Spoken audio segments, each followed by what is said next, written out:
आज हम एक कॉमन कोडिंग प्रॉब्लम सॉल्व करेंगे, how to find smallest element from an array.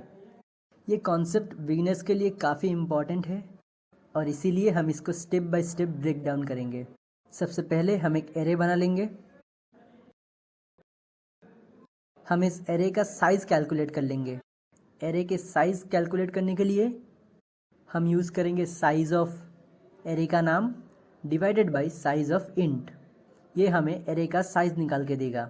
Next हम एक वेरिएबल बनाएंगे स्मॉलेस्ट नाम का, जिसके अंदर हम इंट मैक्स को असाइन कर देंगे। C++ के अंदर इंट मैक्स सबसे बड़ा पॉसिबल वैल्यू को रिप्रेजेंट करता है। मतलब अगर इससे हम कोई भी वैल्यू को कंपेयर करें तो ये सबसे बड़ा वैल्यू निकलेगा। नेक्स्ट हम एक फॉर लूप चलाएंगे और इस लूप के अंदर हम एक कंडीशन लिखेंगे, array of I less than smallest, और उसके अंदर smallest equals to array of I. चलिए समझते हैं हमने कंडीशन के अंदर लिखा क्या है। जैसा कि आप देख सकते हैं, एरे ऑफ ith इंडेक्स मतलब एरे का कोई एलिमेंट अगर छोटा हुआ स्मॉलेस्ट से।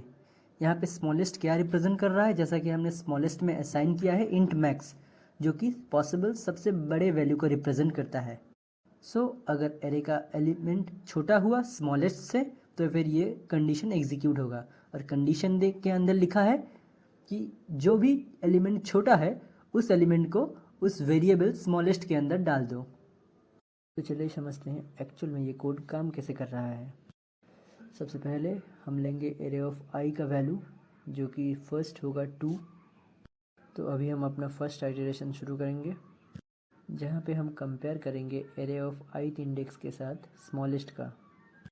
हम ये कंडीशन चेक करेंगे कि एरे ऑफ ith इंडेक्स मतलब 2 का वैल्यू स्मॉलेस्ट से छोटा है कि नहीं। ऑब्वियसली 2 का वैल्यू स्मॉलेस्ट से छोटा है, क्योंकि स्मॉलेस्ट के अंदर हमने इंट मैक्स को रखा है, जो कि सबसे बड़े वैल्यू को रिप्रेजेंट करता है। दैट मीन्स हम अपने स्मॉलेस्ट वेरिएबल के अंदर 2 को अब डाल देंगे। इसका मतलब ये है कि अभी हमारा स्मॉलेस्ट वेरिएबल 2 को रिप्रेजेंट कर रहा है। सो अभी हम देखेंगे अपना नेक्स्ट आइटरेशन, जहाँ पर हमारी एरे ऑफ ith इंडेक्स की वैल्यू होगी 3, मतलब सेकंड इंडेक्स की वैल्यू। इसको हम चेक करेंगे पहले की तरह, array of I less than smallest, जहाँ पर हमारा एरे ऑफ आई का वैल्यू है 3 एंड स्मॉलेस्ट का वैल्यू, जैसे कि हमने पहले स्मॉलेस्ट का वैल्यू अपडेट किया है, अब है स्मॉलेस्ट की वैल्यू 2। सो 3 लेस देन 2। ऑब्वियसली ये कंडीशन फॉल्स होता है, क्योंकि 3 2 से बड़ा है, तो ये कंडीशन एग्जीक्यूट ही नहीं होगा। और अब हम चले जाएंगे अपने नेक्स्ट आइटरेशन मतलब थर्ड आइटरेशन। थर्ड आइटरेशन में हमारा आई का वैल्यू होगा 4, थर्ड इंडेक्स वैल्यू। अब हम अपने 4 को कंपेयर करेंगे 2 के साथ। ऑब्वियसली 4 2 से बड़ा है, तो ये कंडीशन भी फॉल्स हो जाएगा। नेक्स्ट हम अब चेक करेंगे अपने फोर्थ आइटरेशन में, जहाँ पर हमारा एरे ऑफ आई का वैल्यू होगा 5। सो हम चेक करेंगे 5 लेस देन 2। ऑब्वियसली ये कंडीशन भी रॉन्ग होता है, क्योंकि 5 2 से बड़ा है, सो ये कंडीशन भी एग्जीक्यूट नहीं होगा। नेक्स्ट हम चेक करेंगे अपना फिफ्थ एलिमेंट, जो कि है 6।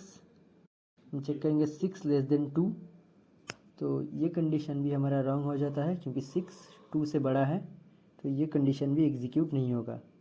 एट द एंड हमारे स्मॉलेस्ट वेरिएबल के अंदर रह जाता है 2। इसका मतलब हमारा आंसर है 2। जैसे कि आप देख ही सकते हैं, इस एरे के अंदर सबसे स्मॉलेस्ट एलिमेंट है 2। सो हम सिंपली 2 को सी आउट की मदद से प्रिंट कर देंगे, मतलब स्मॉलेस्ट को प्रिंट कर देंगे। And that's it.